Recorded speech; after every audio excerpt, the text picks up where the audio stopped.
Selamat pagi Mitra Buana dan saudara pendengar, jumpa kembali dalam acara talk show PKK Menyapa dari 94,7 Buana Asri FM Radio Publik Kabupaten Sragen bersama saya Dewi Ratih. PKK Menyapa edisi hari ini membahas tema mengenai peran PKK dalam upaya perlindungan anak dengan mensosialisasikan program pemerintah yaitu screening Catin dengan triple eliminasi bersama tim penggerak pemberdayaan kesejahteraan keluarga atau TPPKK Kecamatan Plupuh Kabupaten Sragen. Untuk membahas tema tersebut akan disampaikan oleh Ketua TPPKK Kecamatan Plupuh Nyonya Harjanti Edi Purwanto. Kemudian anggota Pokja 4 TPPKK Kecamatan Plupuh Nyonya Suharti Sudadi dan anggota Pokja 4 TPPKK Kecamatan Plupuh Nyonya Windatri. Mitra Buana dan pendengar, Anda bisa menyimak talk show PKK Menyapa bersama TPPKK Kecamatan Plupuh Kabupaten Sragen hari ini melalui live streaming kami di www.lpplbuanaasrisragen.com. Baik Mitra Buana, untuk pembahasan lebih lanjut, mari kita simak bersama talk show PKK Menyapa bersama TPPKK Kecamatan Plupuh Kabupaten Sragen berikut ini.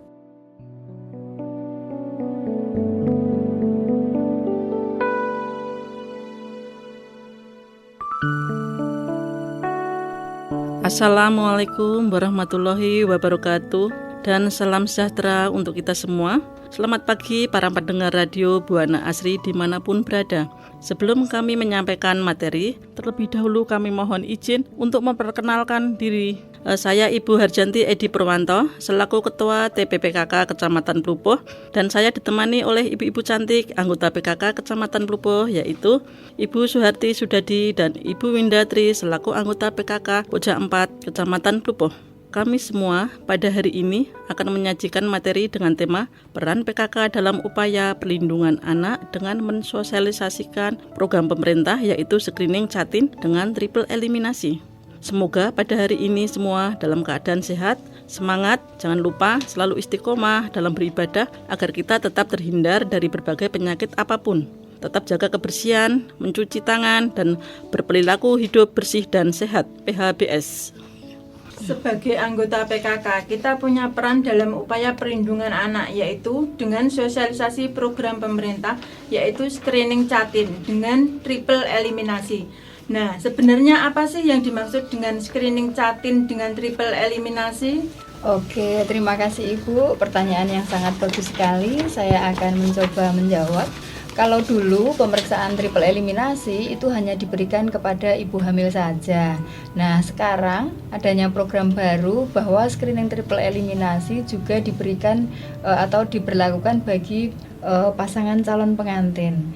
Triple eliminasi adalah program yang dilakukan oleh Kemenkes RI untuk mencegah penularan 3 penyakit yaitu HIV atau Human Immunodeficiency Virus, kemudian sipilis dan juga hepatitis, khususnya hepatitis B. Screening Catin atau calon pengantin adalah pemeriksaan kesehatan yang dilakukan sebelum menikah untuk mengetahui kondisi kesehatan calon pengantin. Tujuannya untuk mendeteksi dini penyakit menular seksual, sipilis, HIV atau AIDS. Kemudian pemeriksaan ini juga bertujuan untuk mencegah penyakit tersebut menurun pada keturunannya di kemudian hari atau bahkan dicegah mulai saat masih dalam kandungan atau kehamilan. Bagaimana Ibu, kira-kira sudah ada gambaran belum tentang penjelasan saya tadi? Izin bertanya lagi Bu, seandainya ada salah satu calon tidak setuju dengan pemeriksaan triple eliminasi itu bagaimana? Karena sebagai orang awam, namanya pemeriksaan HIV AIDS itu sangat riskan atau menakutkan dan ada kesan penyakit yang memalukan sekali, Bu. Semakin menarik pertanyaan Ibu ya. Oke, kami akan mencoba menjawab Ibu. Karena ini suatu program pemerintah, secara otomatis kita harus menjalankan program tersebut. Dan ada payung hukumnya yaitu Perda Kabupaten Sragen tahun 2016 tentang penanggulangan HIV AIDS, pasal 7 huruf G. Dan diturunkan lagi menjadi Perbup nomor 49 tahun 2017 tentang penjelasan Perda Kabupaten Sragen nomor 6 tahun 2016 pasal 5 di huruf G, yaitu yang bunyinya meningkatkan perlindungan pada anak dengan melakukan konseling dan tes HIV AIDS pada ibu hamil serta disarankan pada calon pengantin dengan kemampuan pemerintah daerah. Jadi bisa diambil kesimpulan bahwa ini sifatnya wajib dan dari puskesmas juga ada konselor sebelum pemeriksaan dan juga bekerja sama dengan pihak terkait yaitu KUA. Baik Mitra Buana, sebelum kita lanjutkan kembali obrolan kita mengenai peran PKK dalam upaya perlindungan anak dengan mensosialisasikan program pemerintah yaitu screening Jatim dengan triple eliminasi. Kita akan dengarkan satu lagu berikut ini.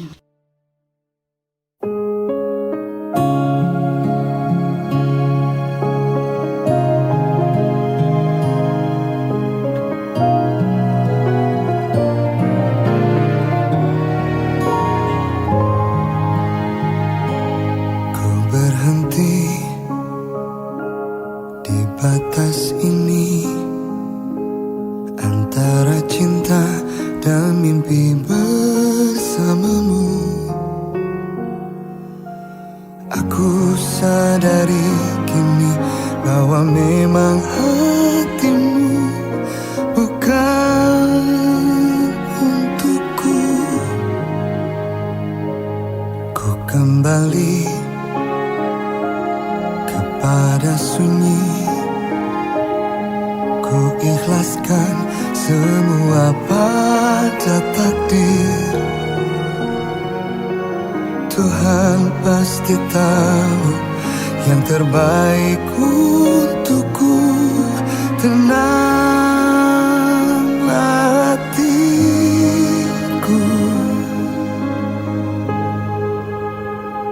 tegarlah diri.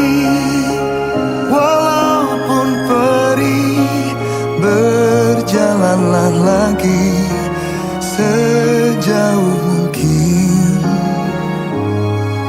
hingga suatu hari nanti pasti bertemu dengan hati yang tak menyakiti.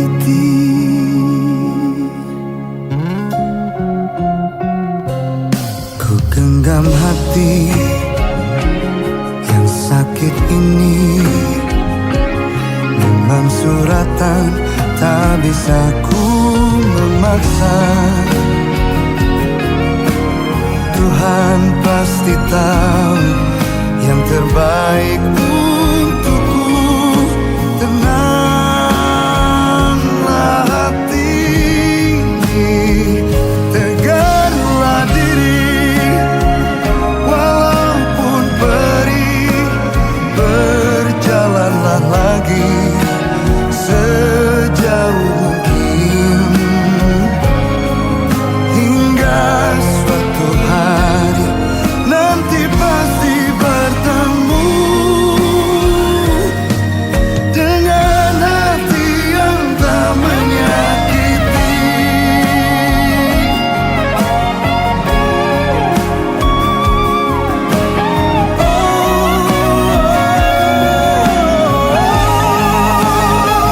Tegarlah diri, walaupun perih, berjalanlah lagi sejauh mungkin,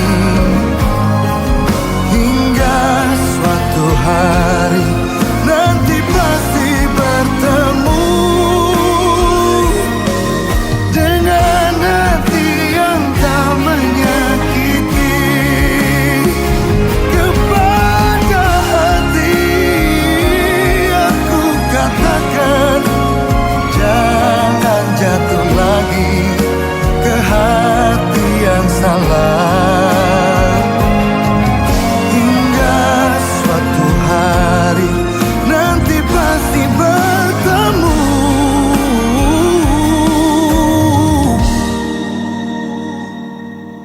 dengan hati yang tak menyakiti,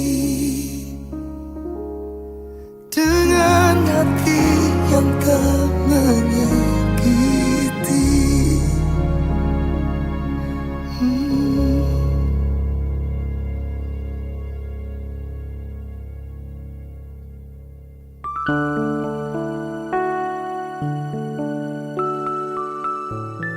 Baik Mitra Buana, kembali lagi dalam talk show PKK Menyapa dari 94,7 Buana Asri FM Radio Publik Kabupaten Sragen yang membahas tema mengenai peran PKK dalam upaya perlindungan anak dengan mensosialisasikan program pemerintah yaitu screening jatin dengan triple eliminasi.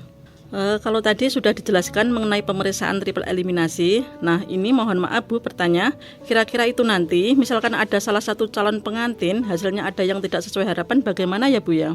Semakin menarik dan hangat pertanyaan dari Ibu. Oke, kami akan coba menjawab Ibu. Petugas kesehatan diwajibkan untuk memberikan konseling, edukasi, dan memberikan informasi terhadap calon pengantin yang hasilnya reaktif atau positif bahwa penyakitnya harus mendapatkan perawatan dan pengobatan lebih lanjut supaya tidak menularkan ke calon pasangan dan juga calon bayinya. Selain itu, calon pengantin yang hasilnya positif, dia sendiri yang berhak untuk memberitahukan tentang kondisinya terhadap calon pasangannya. Kami semakin tertarik untuk lebih memahami program ini, Bu. Oh ya, Bu, sebetulnya IMS itu sakitnya yang diserang apa kok bisa menular ke orang-orang terdekat?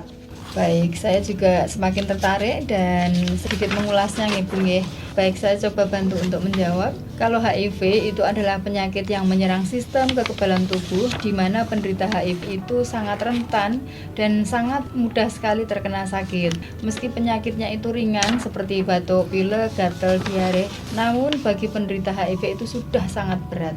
Nah, sakit ini bisa ditularkan ke pasangannya melalui hubungan seksual dan apabila ibu hamil bisa menularkan ke anaknya saat dalam kehamilannya. Terus perbedaan HIV dengan AIDS itu adalah kalau HIV itu sudah kemasukan virus tapi belum menimbulkan gejala sakit yang berat. Tapi kalau AIDS itu adalah HIV yang sudah disertai dengan gejala berat seperti penurunan berat badan yang drastis, kemudian diare, pembengkakan kelenjar getah bening, stomatitis berat, herpes simplex, dan lain-lain masih banyak lagi. Penyakit sipilis bisa juga disebut raja singa. Nah, ini adalah penyakit yang disebabkan karena perilaku seks bebas dan tidak aman, yang biasanya ditandai dengan luka yang menyakitkan pada area kelamin, dubur, ataupun di mulut. Nah, ini karena disebabkan bakteri menginvestasi daerah mulut, alat kelamin, dan juga sistem saraf. Kalau hepatitis B adalah penyakit peradangan pada organ hati atau liver yang disebabkan oleh virus hepatitis B. Hepatitis B ini bisa menular melalui hubungan seksual dan juga bisa menular dari ibu ke bayi yang dikandungnya apabila ibu sudah positif terserang hepatitis B. Hepatitis B yang kronis bisa menyebabkan kanker hati atau kanker pada liver. Wah, mengerikan juga ya, Bu. Terus dampak atau akibat penularan IMS ke bayi apa, Bu?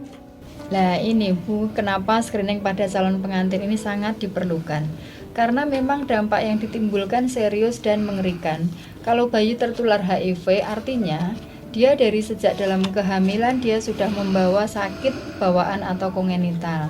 Nah, ini akan menimbulkan bayi sangat rentan terhadap sakit apapun dan juga bayi harus pengobatan dari sejak dini.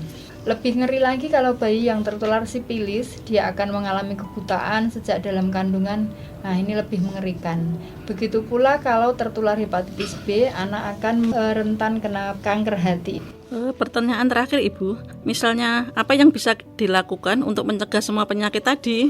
Baik Ibu, ini adalah salah satu tugas kita sebagai anggota PKK untuk melindungi generasi kita dari tertularnya penyakit IMS. Nah, apa saja yang bisa dilakukan untuk mencegahnya? Yang pertama yaitu setia terhadap pasangan. Yang kedua, berperilaku seksual yang sehat. Ini salah satunya bisa menggunakan kondom. Kemudian screening triple eliminasi, ini baik untuk calon pengantin maupun ibu hamil. Kemudian vaksinasi terutama untuk bayi yang dilahirkan oleh ibu dengan hepatitis B. Terus berperilaku hidup bersih dan sehat atau PHBS. Kemudian kehamilan direncanakan apabila pasangan sudah layak untuk hamil. Kemudian semua penderita IMS diupayakan menjadi peserta BPJS PBI karena dampak sakitnya harus pengobatan jangka panjang. Mungkin itu paparan dari saya selaku Pokja 4 Ibu. Terima kasih sekali dan semoga kita semua selalu sehat, rezeki kita melimpah ruah, berkah, barokah, dan bakoh. Oke, semakin lengkap dan menarik perbincangan kita pagi ini. Pendengar radio Buana Asri yang berbahagia, dari perbincangan kita hari ini dapat kami tarik kesimpulan sebagai berikut. Tujuan penyelenggaraan siaran radio dengan tema peran PKK dalam upaya perlindungan anak dengan mensosialisasikan program pemerintah yaitu screening catin dengan triple eliminasi adalah untuk menemukan sedini mungkin penyakit IMS terutama HIV, sifilis, dan hepatitis B. Dengan semakin dininya ditemukan penyakit IMS, maka semakin dini untuk segera mendapatkan penanganan dan pengobatan.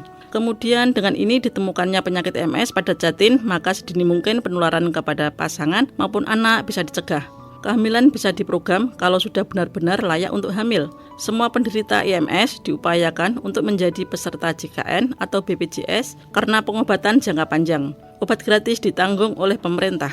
Demikian yang bisa kami sajikan dalam perbincangan kita hari ini. Semoga informasi ini dapat bermanfaat bagi kita semua. Kami selaku penyaji materi TPPKK Kecamatan Plupuh Kabupaten Sragen, dan semoga kita semua selalu sehat dan rezeki kita melimpah ruah, berkah, barokah, dan bakoh, serta mohon maaf apabila ada kesalahan dan kekurangan. Wassalamualaikum warahmatullahi wabarakatuh.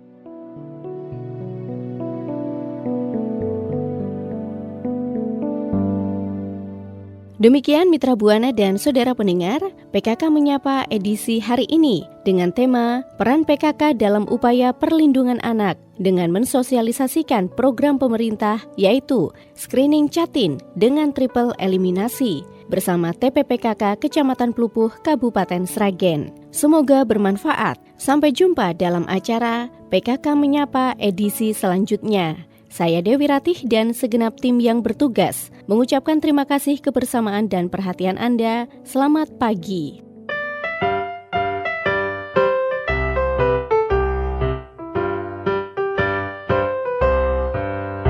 Marilah hai semua rakyat Indonesia, membangun segera, membangun keluarga yang sejahtera.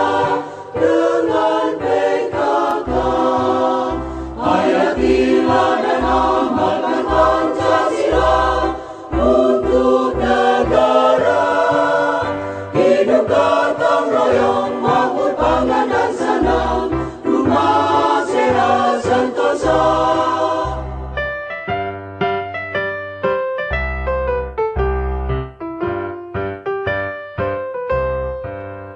Tata laksana di dalam rumah tangga, rapi dan indah.